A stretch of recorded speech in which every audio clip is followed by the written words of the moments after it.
Good morning, folks, and welcome to Ag Ventures. So today I have another motorbike that I want to review. It's my brand new Honda CRF 300, and I just received it recently, maybe a month or maybe 2 months ago, and so I've been riding it a little bit, and I think it's about time I can give some review on this motorbike.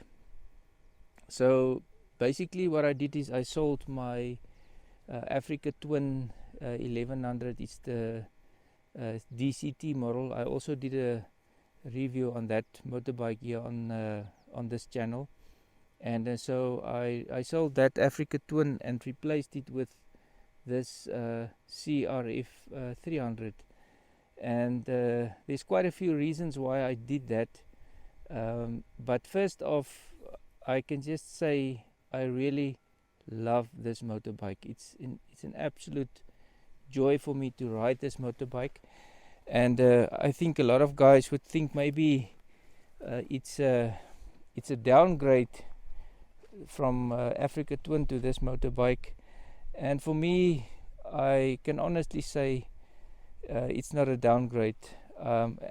Actually, I feel much more comfortable on this motorbike, riding this motorbike, than I do on the Africa Twin.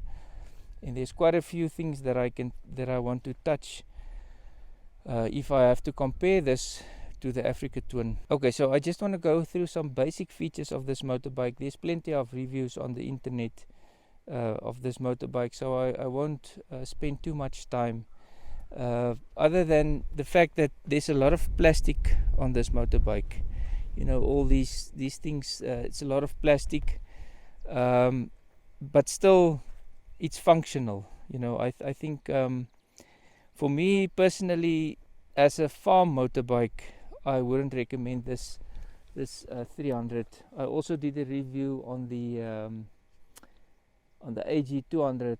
It's the motorbike that I use on the farm, basically on a daily basis, and this one is definitely not a farm bike. It can do the job. This one is somewhere in between.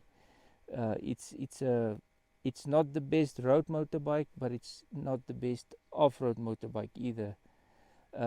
So bear in mind that I'm not actually a off-road rider in terms of I'm just a regular Joe riding the motorbikes to go to places up and down on the farm.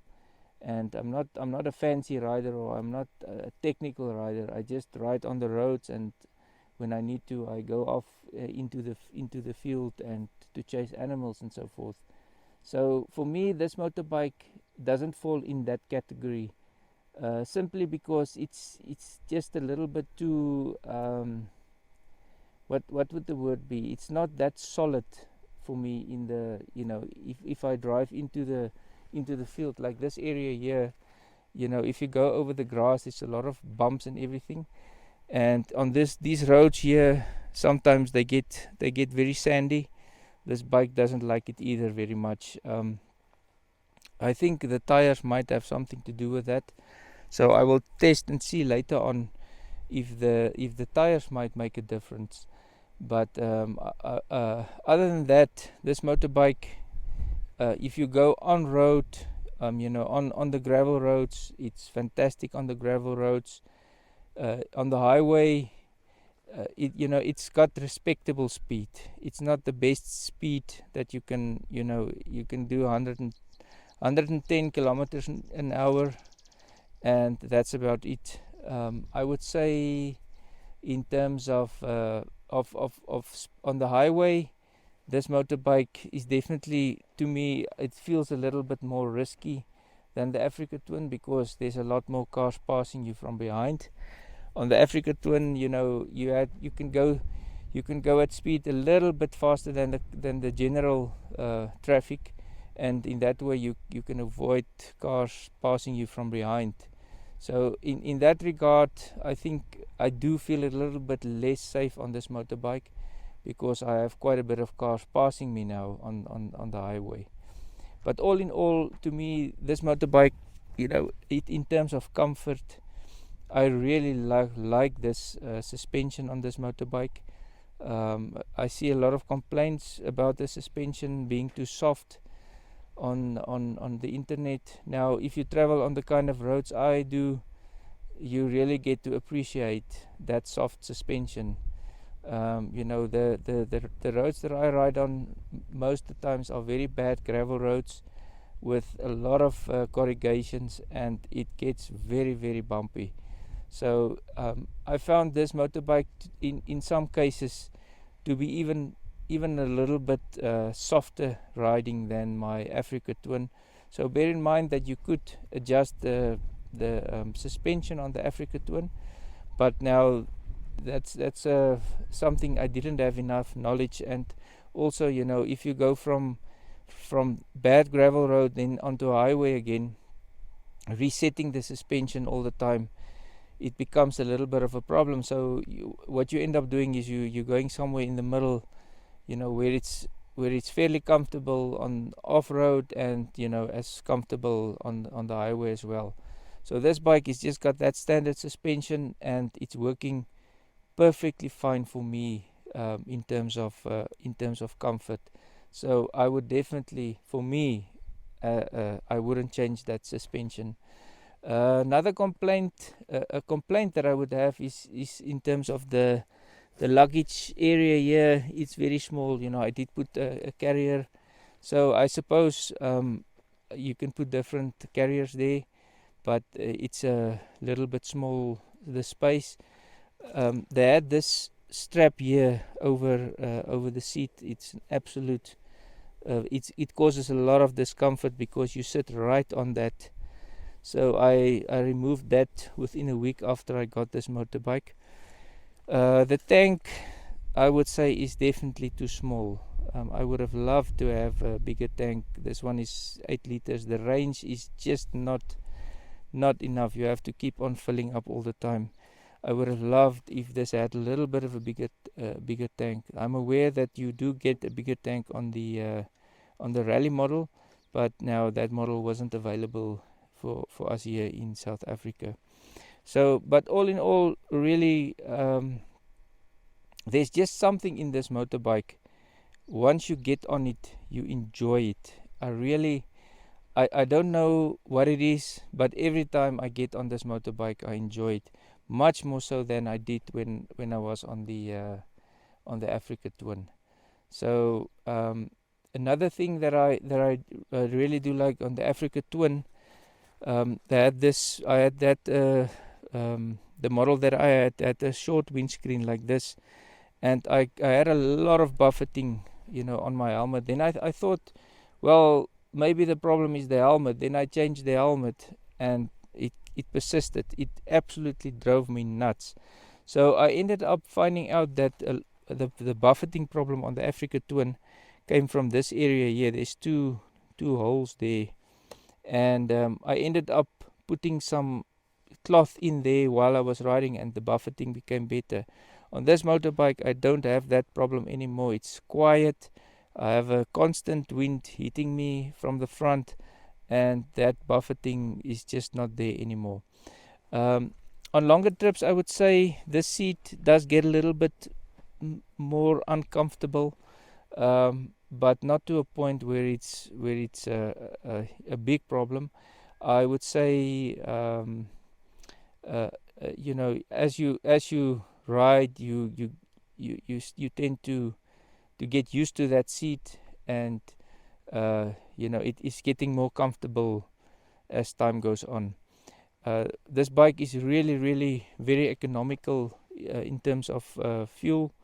I get in the region of 27, 28 to up to 30 kilometers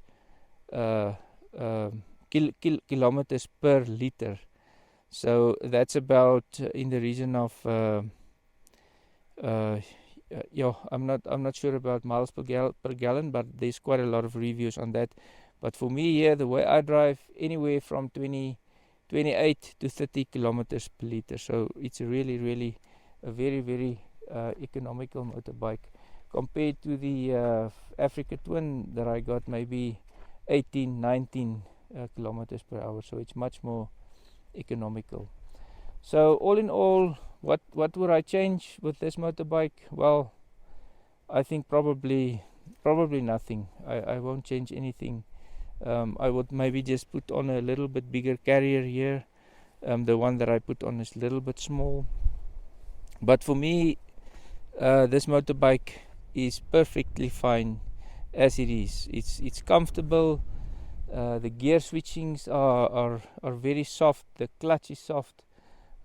It's really all in all, it's a very, very good all-rounder motorbike. And for me, coming from an Africa Twin, if you put them next to each other, for me today, I would really choose this 300 over the Africa Twin every day of the week. So let's just go and take a small drive, and maybe I'll just discuss some of the riding qualities of this motorbike. Okay folks, so let's go for a ride and see. I will tell you what I feel and what I experience on riding this motorbike.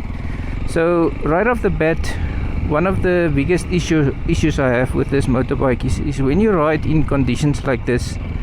You know, when you ride in the field, the throttle seems to be very choppy.